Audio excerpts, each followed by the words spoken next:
Una de las técnicas de redacción es la coherencia. La coherencia textual es la característica que se asocia a los textos en los cuales se identifica entre las unidades que lo componen, como por ejemplo las oraciones, los párrafos, las secciones o las partes. Relaciones de coherencia que permiten reconocerlos como entidades semánticas unitarias como tal. En este sentido, para que un texto tenga coherencia textual es necesario que las diversas ideas que lo construyen, tanto las principales, que son las ideas centrales, como las secundarias, se encuentren vinculadas entre sí lógica y eficazmente, de modo que el lector o el destinatario del texto pueden identificar el significado global o principal del texto.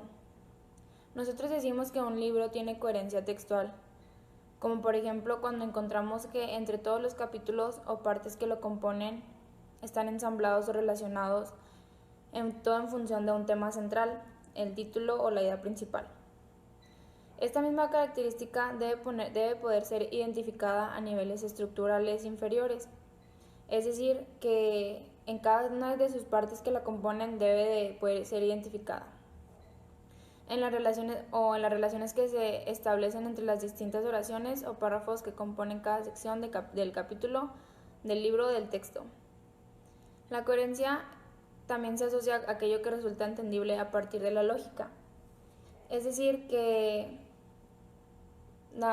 todo texto tiene que tener lógica y se va guiando como tal para poder ser entendido. La coherencia está estrechamente relacionada con la cohesión. La única diferencia es que la coherencia es un procedimiento macrotextual y la cohesión es un procedimiento microtextual. ¿A qué se refiere con macrotextual y microtextual? Es decir, que el macrotextual tiene que poder ser identificado en cada una de sus partes, como en todo el texto, o sea, todo. Y el microtextual es que se debe de identificar sus partes nada más en pequeñas partes del texto. La coherencia es un texto coherente cuando tiene sentido y podemos entenderlo, en pocas palabras, y debe estar ordenado espacial, temporal y lógico. El espacial quiere decir que debe abarcar las descripciones para poder entenderse mejor. El temporal, que las narraciones deben de tener tiempo, que deben de tener lógica. Y el lógico, que los textos son como los textos argumentativos, deben de tener un orden, que es introducción, desarrollo y conclusión. Otra técnica de redacción es la sencillez en un texto. En pocas palabras, esta significa brevedad, porque en algunas veces es mejor acortar un texto para así poder mejorarlo y hacerlo más entendible, pero tampoco hay que exagerar, porque esto también puede llegar a ser en algunas ocasiones contraproducente, porque pues para nosotros algo puede ser muy claro y entendible, pero puede que para otras personas no lo sea tanto. En concreto, un texto bien escrito debe contener todo lo necesario y nada más que lo necesario. Una comunicación eficaz no está privada de sentimientos y de emociones para transmitirlos. Debe ser necesaria una palabra más. Escribir un texto con sencillez y naturalidad no significa expresar todas las cosas espontáneamente como primero se nos venga a la mente, sino someter a disciplina, lógica y razón a esa primera espontaneidad. En el escrito deben evitarse los formalismos. La sencillez imprime a la redacción un tono de veracidad expresiva que le hace efectiva y atractiva. Esta característica generalmente la tiene la redacción moderna, puesto que es más común en el que los textos sean más breves y objetivos, con un lenguaje más entendible y acorde al público que va dirigido. Es decir, que los textos hoy en día son más breves y más concisos. Todo depende obviamente del texto al que van dirigidos. Si es un texto científico, pues va a tener más otro tipo de lenguaje. En cambio, si es un texto, un cuento o cualquier tipo de texto narrativo dirigido a un público más coloquial, pues va a tener un lenguaje más normal o más común que se ha escuchado. Otra de las técnicas de redacción que utilizamos para la formulación de un texto es la concordancia, la cual consiste en dar orden a las palabras para así dar lógica y sentido al texto. Cuando nosotros formulamos un texto debemos tener cuidado con los errores gramaticales, ya que estos pueden causar que el lector tenga confusión a la hora de analizar el texto y pueda que sea incoherente o que no se entienda a lo que nos queremos referir. Dentro de los errores gramaticales me refiero a la conjugación incorrecta del sujeto, del adjetivo o del verbo. Cuando nosotros formulamos el texto debemos tener cuidado de conjugarlos de manera correcta y con las conexiones necesarias para que éste sea entendible. Como un ejemplo puedo dar la grande casa. En este ejemplo tengo al revés el adjetivo y el sujeto al que nos estamos refiriendo. La grande casa, si lo tomamos de otra manera, puede ser la casa grande, lo cual lo haría más entendible al lector. Como otro ejemplo, puedo tomar las pequeña habitación. Dentro de esto, la S es un inconveniente en esta oración de un texto, ya que ocasiona que el lector en una parte se confunda, ya que hablamos al principio de un plural y lo conjugamos con un singular. Esto puede ser mínimo a la hora de una confusión, pero ocasiona una irregularidad en el texto. Y por otra parte tenemos la cohesión, que es otra de las técnicas de redacción que se utilizan para la formulación de un texto. Esta consiste en la unión correcta de las palabras, los párrafos y las oraciones que utilizamos al formular el texto. Esto mediante el uso de conectores, sinónimos, antónimos, etc., evitando así la confusión del texto con palabras que ya habíamos utilizado con anterioridad. Si utilizamos el método que acabo de explicar, lograremos reducir el texto dándole así el mismo entendimiento, pero no explicado a grandes rasgos. Como un ejemplo puedo dar: mi compañero Hugo estudia mecánica y yo estudio electricidad. Esto lo puedo resumir en: mi compañero Hugo estudia mecánica, yo electricidad. Eso sería una reducción del texto, pero decimos lo mismo y es entendible. La primera técnica de redacción de la que yo voy a hablar es el párrafo. Para comenzar, pues voy a describir un poco qué es un párrafo, lo cual es una unidad de texto escrito en la cual se desarrolla una idea que presenta una información de manera organizada y coherente. Vamos a ver un poco de la estructura de un párrafo, la cual en su aspecto externo inicia con una mayúscula y termina en un punto y aparte. En cuanto al límite, pues no existe uno como tal, ya que va a depender del tema del que se aborde el párrafo, pues va a depender la extensión del mismo. Lo importante en esto es que un párrafo debe tener coherencia y sentido entre sus ideas. Vamos a ver las características de un párrafo, el cual cuenta con una oración principal. Esta oración enuncia la parte esencial de la cual dependen las demás. También posee un sentido esencial dentro del párrafo y puede aparecer en el texto de forma implícita o explícita. Como ya sabemos, pues implícita significa que está oculta y nosotros necesitamos deducirla, y explícita significa que está a simple vista y podemos encontrarla en cualquier parte del párrafo. La siguiente característica es que cuenta con oraciones secundarias o modificadoras, las cuales pueden ser de dos tipos: de coordinación y de subordinación. Las de coordinación son oraciones independientes que pueden tener sentido por sí mismas, y las de subordinación son dependientes de otra oración. ¿Okay? O sea, si las separas no tienen sentido estas oraciones, las de subordinación.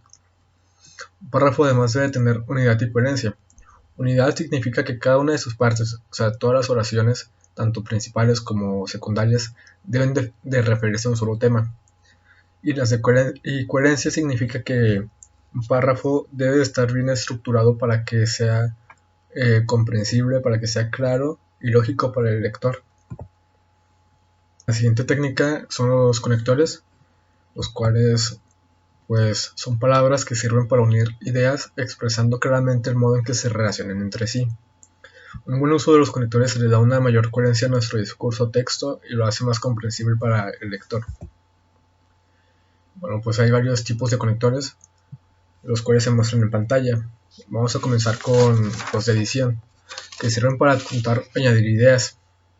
Aquí utilizamos y también, además, más, aún, por otra parte. Los de posición, que se utilizan para poner o contrarrestar dos enunciados o ideas. Aquí utilizamos pero, sin embargo, por el contrario, aunque. Los de causa y efecto, o causa-efecto, que sirven para señalar el motivo o la razón de algo y pues obviamente su efecto.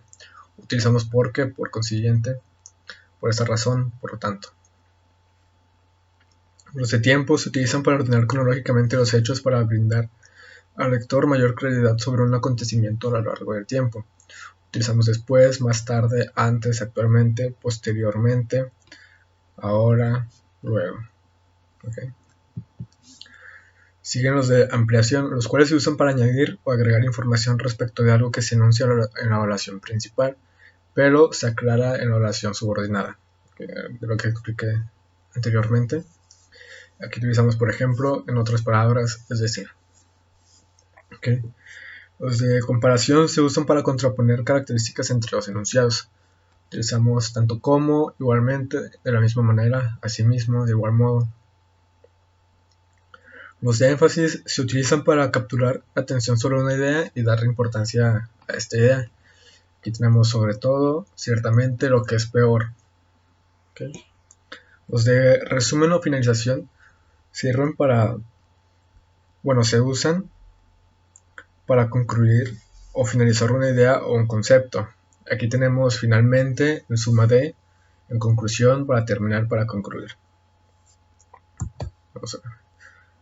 Siguen los de orden, los cuales sirven para introducir diferentes partes del discurso de forma coherente, brindando un orden tanto espacial como temporal. Okay. Aquí tenemos primero, segundo, siguiente, luego, a continuación, seguidamente. Siguen los de reafirmación, los cuales se utilizan para estructurar un discurso con la finalidad de afirmar alguna idea. Tenemos con todo, decididamente, en efecto, en realidad, decisivamente.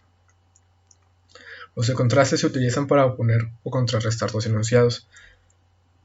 Aquí tenemos por otra parte, en cambio, por el contrario, de otra manera, por otro lado. Y para terminar tenemos los de condición, los cuales se utilizan para condicionar un concepto en relación a otro y restringir o conceder en forma parcial una información.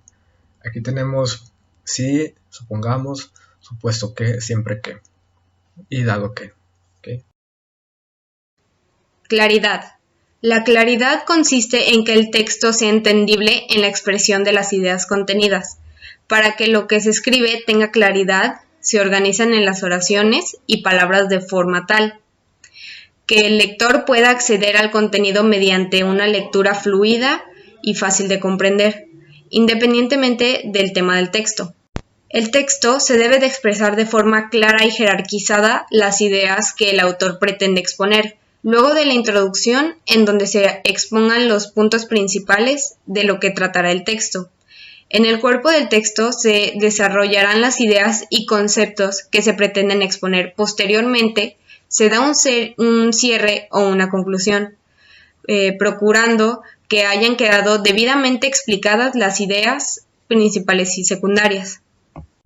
Resumiendo, se puede decir que un texto es claro o preciso cuando el mensaje penetra sin ninguna dificultad en la mente del destinatario, cuando no queda ninguna duda de lo que te están diciendo. Los pasos para que la claridad se pueda lograr sería expresándose mediante frases cortas. Segundo punto sería estar pendiente a medida que se escribe del comienzo de la frase que continuará con la correspondiente concordancia, especialmente con el uso de tiempos verbales.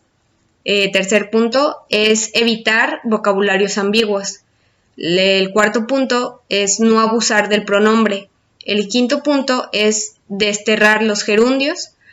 El sexto punto sería evitar el exceso de adjetivos. El séptimo punto, pensar despacio para escribir deprisa. Y el octavo y el último punto sería evitar el empleo de circunloquios o rodeos de las palabras. Precisión.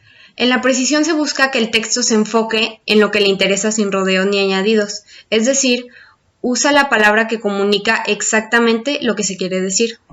La precisión es parte de las técnicas de redacción y estilo de un texto, especialmente en los textos expositivos, informativos y científicos. La precisión es importante para la claridad y objetividad de la información. La redacción no debe de tener hechos erróneos ni otro tipo de equivocaciones. Debe de presentar solo los hechos que sean esenciales y exactos, sin tener ningún tipo de desviación o exageración. El uso correcto de la gramática, de la puntuación y de la ortografía también contribuyen a que la redacción sea clara y fácil de comprender. Les voy a decir 5 ejemplos en donde se puede encontrar la precisión del texto. 1. La estatua será esculpida por el artista en un plazo de 3 meses. 2. El informe debe ser escrito siguiendo las normas establecidas. 3. El artista pintará un cuadro de acuerdo con su inspiración.